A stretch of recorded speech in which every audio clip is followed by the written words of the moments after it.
Good morning. Welcome to another edition of Windshield Wednesday. Today I'd like to talk about the Sandler concept of the rule of 3 and 2. 3 business goals and 2 personal goals.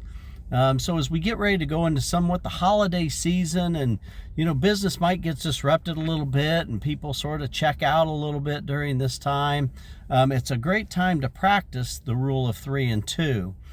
Me personally, I really like to block out my calendar each week to make sure that on Friday I can look back and see if I reached my goals and how well I did.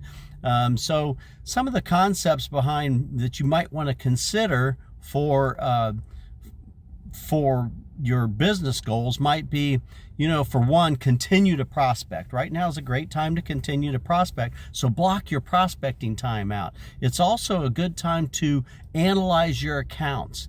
Your sales managers are going to have you do that anyway, but really get clear. Use the KARE approach. Keep, attain, recapture, expand, and get really clear on what type of businesses you want to attain next year. What ones that you want to really expand on. Some of the ones that you have as keep accounts, how can you expand on them? So it's a great time to consider that.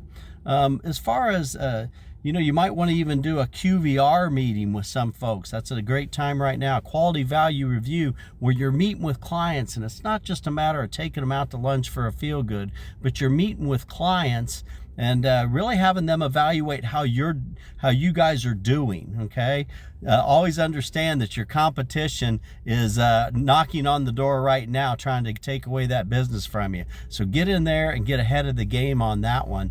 And another idea to work on your business goals is to practice your Sandler Craft. Okay, it's a good time to sharpen some skills. Maybe come sit in on a Friday mastery class with us, things like that.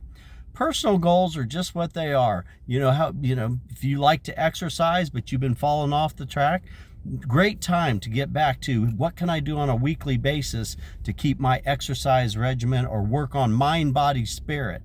Great time to consider that. One of the things that I do is I work on my hobby. Saxophone player, a lot of folks know that, and I like to work on my hobby, so I practice my saxophone for a minimum of a half hour 4 times a week. That's a goal that I have when I practice the rule of 3 and 2. So consider something. If you wanted to write a book or take up an instrument or whatever you like to do that is your personal time, that you can decompress from the world a little bit and just have personal time from you, creates for a great balance when you're working on some of these things. So I consider it. I highly recommend that you practice the rule of 3 and 2. Chris Roberts here on another Windshield Wednesday. Have a great holiday season.